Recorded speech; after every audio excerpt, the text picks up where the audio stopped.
성경의 숲을 걷다 오늘은 욥기 12장입니다. 욥은 몹시 답답하고 화가 났습니다. 그를 위로한답시고 찾아온 친구들이 도대체 위로가 되지 않았기 때문이었습니다. 가장 큰 문제는 친구들이 욥의 말을 알아듣지 못하는 데 있었는데요. 친구들은 아무리 욥이 자신의 억울한 사항을 설명해도 도대체 들으려 하지 않았습니다. 그들은 하나님께서 인과응보의 원칙으로만 세상을 다스린다는 신념 때문에 그 누구도 이 원칙에서 예외가 될 수 없다고 생각했는데요. 그러므로 욥도 예외가 아니었던 것이고요. 그래서 욥이 당하고 있는 고난은 그의 죄 때문이라고 단정했던 것입니다. 물론 욥도 친구들의 주장을 모르는 것이 아니었습니다. 자신도 그러한 원칙을 따라 살아왔기 때문인데요.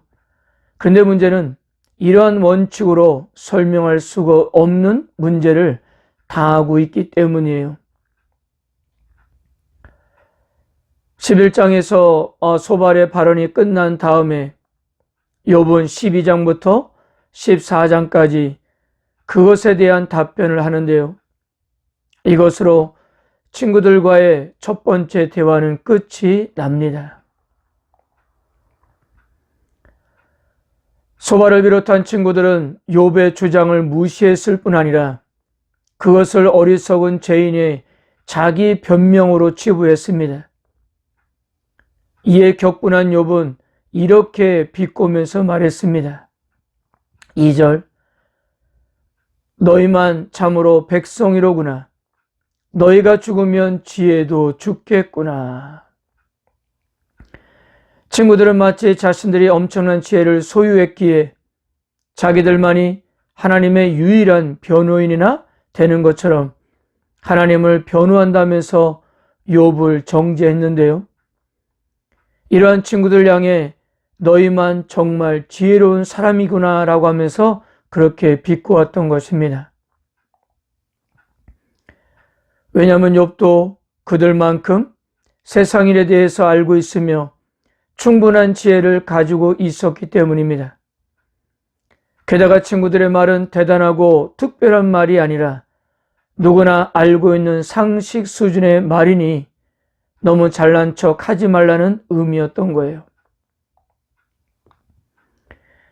지혜뿐만 아니라 경건에서도 욥은 부족하지 않았습니다. 4절에서 6절입니다. 하나님께 불러 아뢰어 들으심을 입은 내가 이웃에게 웃음거리가 되었으니 의롭고 온전한 자가 조롱거리가 되었구나.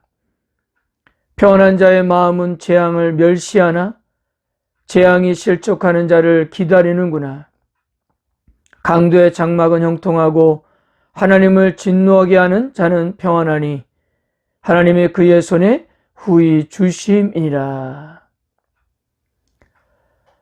지금은 고난으로 인해 이웃들에게 웃음거리가 된 처지가 되긴 하지만 한때는 기도하면 하나님께 응답을 받는 경건한 자였습니다. 고난을 당하기 전에는 욥도 친구들처럼 인과응보의 원칙을 신봉했을 것인데요. 그러나 억울하게 고난을 당하는 상황에서 사형에 놓여 보니까 현실은 그 원칙에 따라 진행되지 않음을 알았던 것입니다.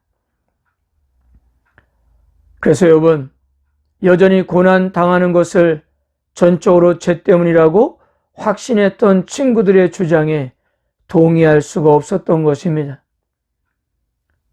결과만을 가지고 원인이나 과정을 평가할 수 없고 현재 고난 중에 있다 해서 그 사람이 반드시 죄인이라는 주장을 받아들일 수가 없었던 것입니다. 13절 보세요. 지혜와 권능이 하나님께 있고 계략과 명철도 그에게 속하였나니.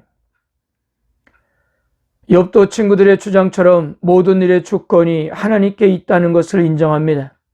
근데 문제는 모든 것을 창조하시고 운행하시는 하나님은 친구들의 주장처럼 세상 질서에 따라 예측 가능하게 다스리는 분이 아니라는 사실이었습니다. 하나님은 물을 막아 가뭄을 들게 하시고 많은 물로 홍수를 일으켜 땅을 뒤집기도 하시고 왕과 권력자들을 세우기도 하시고 하루아침에 무너뜨리기도 하시고 강하게도 하시며 망하게도 하시고 전쟁과 무질서를 만드시기도 하시고 왕과 제장들을 포로로 잡혀가기도 하고 비밀들을 들춰내고 폭로하기도 하신다는 것인데요. 욥은 이러한 다양한 예를 통해 세상을 향한 하나님의 통치 방식에 문제를 제기합니다. 친구들의 주장처럼 원칙에 의해서만 예측이 가능하신 분이 아니라 하나님의 통치는 예측 가능하지 않다는 것이었어요.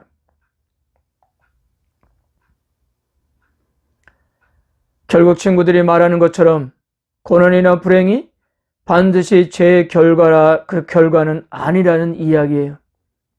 그렇기 때문에 자신이 겪고 있는 어려움은 정녕 하나님에게서 온 것은 맞지만 너희들이 말하는 인과율에 따라 죄와 악에 대한 하나님의 심판 행위로는 설명할 수 없다는 사실을 이렇게 반박하고 있는 것입니다. 사랑하는 성도 여러분, 지금 욥은 죽음과 절망으로 몰려가고 있습니다. 그는 너무 고통스럽고 그가 가진 이해로는 하나님과 하나님의 일하심을 알 수 없고 자신에게 일어난 일을 설명할 수도 없어서 차라리 죽는 것이 낫겠다고 여기는 중입니다. 이러한 상황에서 친구들은 끊임없이 자신들이 신념하는 틀 속에 욥을 가두려고 했습니다. 그들도 이해 가는 것은 욥의 사항을 자신들의 신념으로밖에 설명할 수 없었기 때문이었을 것입니다. 근데 오늘도 우리가 오늘 본문을 통해서 욥을 통해서 우리가 배울 수 있는 것은요, 절망성에서도 계속 하나님에게 묻고 있다는 사실이었습니다. 친구들이 말하는 것은 규칙이고 명분인데 반해 욥은 하나님에게 묻고 있었습니다.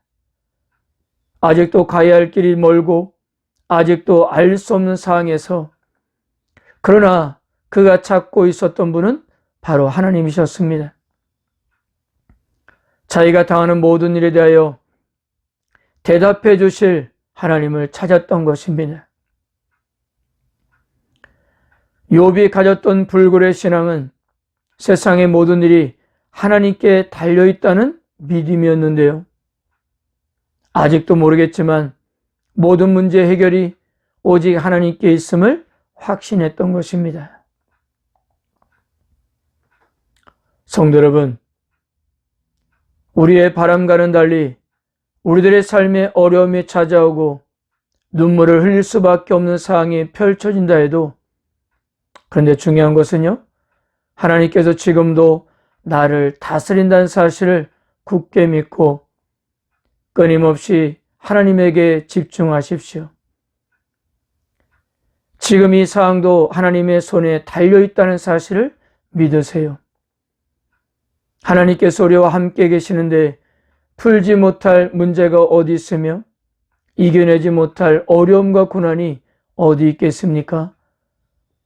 오늘도 하나님께서는 우리들이 이해하는 것보다 더 크시다는 사실을 기억하시고 불평과 원망을 접고 하나님의 일하심을 기다리며 믿음을 지키는 하루가 되시기를 바랍니다. 아멘.